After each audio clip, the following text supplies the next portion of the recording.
हम्म, नमस्कार। मैं हूँ योगा टीचर महेश कुमार। देखिए, अभी पूरा विश्व कोरोना महामारी के चपेट में है और इस महामारी ने हमारे अंदर स्वाभाविक रूप से स्ट्रेस पैदा किया है, क्योंकि हमारा जो स्वाभाविक गुण है आज़ाद रहना, और इस महामारी ने हमारी आज़ादी पर बहुत हद तक अंकुश लगा दिया।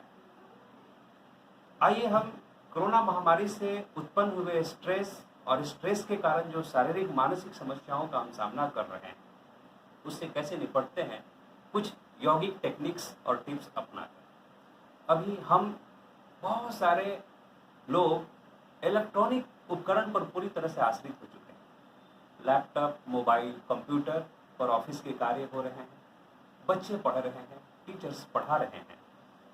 एक ही पोस्चर में बहुत देर तक काम करते रहने की वजह से हमारा अपर बैक, हमारे गर्दन, शोल्डर में स्टीफनेस आ रहा है।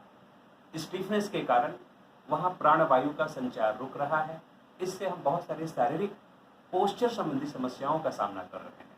आइए कुछ ऐसे अभ्यास करते हैं जिससे गर्दन और अपर बैक में स्टीफनेस दूर हो जाए और हम वहाँ आराम महसूस करें।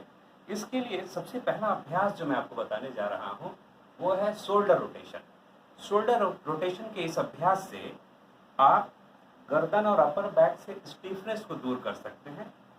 ये ऊपर की तरफ श्वास लेते हैं हम, inhale upward downward exhale, inhale upward downward exhale, clockwise 5 to 10 rotation करते हैं। इसके बाद anti clockwise 5 to 10 rotation shoulder rotation का अभ्यास करते हैं। इस अभ्यास को स्कंद चक्र के नाम से जाना जाता है। इस अभ्यास को श्वासों के साथ करना है, इनहेल अपवर्ड, एक्सहेल डाउनवर्ड। इस अभ्यास से आप गर्दन और अपर बैक का स्टीफनेस पूरी तरह से दूर कर सकते हैं। पोस्चर संबंधी जो समस्याएं आ रही वो पूरी तरह से ठीक हो जाती हैं। दो और अभ्यास इसमें मैं आपको जोड़ता हूँ, एक है मकरासन, दूसरा भुजंगासन। इसको आप देखेंगे। मकरासन करने के लिए आपको मैट पर सीधे पेट के बल लेट जाना है। पेट के बल लेटकर आपको दोनों हथेलियों में अपने ठुड्डी को रख लेना है। श्वास सामान्य तरीके से लेते रहेंगे। ये है मकरासन। 5 मिनट इस पोस्चर में आपको रुकना है। हाथ सीधी, दोनों हथेलियों में आपका गाल और ठुड्डी। 5 मिनट इस अभ्यास में दोनों पैरों को पास रखें। पैर की उंगलियां सीधी रहेगी। इसके बाद दूसरा अभ्यास है भुजंगासन। मकरासन से ही भुजंगासन की स्थिति में आ सकते हैं। दोनों हथेलियों को दोनों छाती के नीचे रखते हैं, ठुड्डी जमीन पर मैट के ऊपर। इनहेल करेंगे, अपवर्ड उठेंगे श्वास के साथ, फिर एक्सहेल कर डाउनवर्ड, फिर इनहेल ऊपर की तरफ उठते हैं। इस पोस्चर में कुछ सेकंड रुकते, 5 to 10 सेकंड श्वास रोक के ठहरना, रुकना, फिर श्वास छोड़िए डाउनवर्ड। इस अभ्यास को भी आप 5 से 10 बार करेंगे। शोल्डर रोटेशन, मकरासन और भुजंगासन, ये 3 शारीरिक अभ्यास से आप बहुत हद तक पीठ में, गर्दन में स्टीफनेस की समस्या को दूर कर सकते हैं। मेरुदंड को लचीला बना सकते हैं, मेरुदंड में प्राणवायु के संचार को बढ़ा सकते हैं। इसके बाद 3 जरूरी ब्रीदिंग एक्सरसाइज में बताने जा रहा हूँ। उसके लिए आप किसी भी आराम के आसन में बैठ जाएंगे। मैं पद्मासन में बैठ रहा हूँ, आप सुखासन और वज्रासन में बैठ सकते हैं। पहला अभ्यास में सिखाने जा रहा हूँ कपालभाति। कपालभाति श्वासों का अभ्यास है। इस अभ्यास से लंग्स यानी फेफड़े और नासिका में श्वासों की गर्माहट बढ़ाकर हम कोरोना वायरस को अंदर घुसने से रोक सकते हैं। हम कोरोना वायरस को बहुत हद तक अपने शरीर पर प्रभावित होने से बचा सकते हैं। आइए कपालभाति का अभ्यास कैसे करते हैं। सीधा मेरुदंड रहेगा। श्वास की क्रिया, श्वास बाहर की तरफ फेंकना है, थ्रो करना है। देखिए,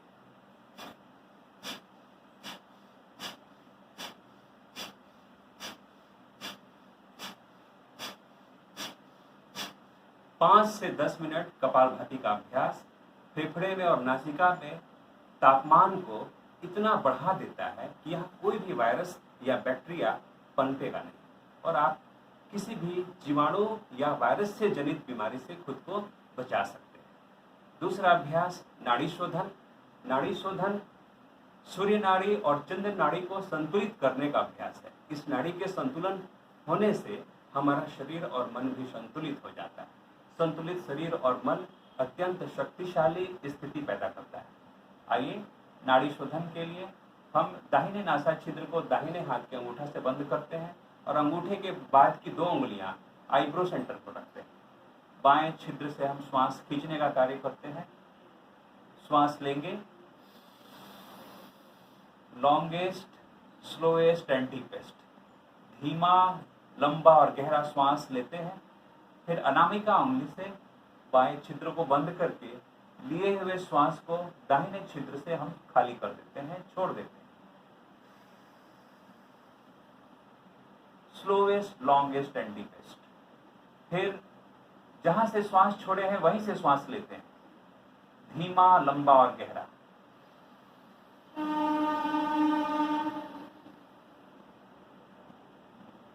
लिए हुए श्वास को दूसरे छिद्र से छोड़ देते हैं, यानी बाएं छिद्र से,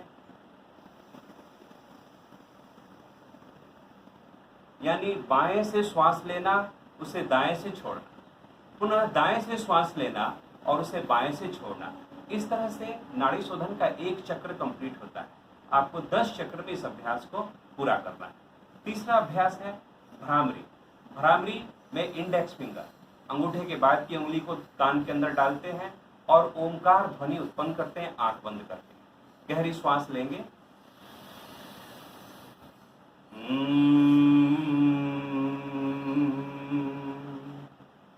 लंबी गहरी श्वास लेंगे, आंखें बंद,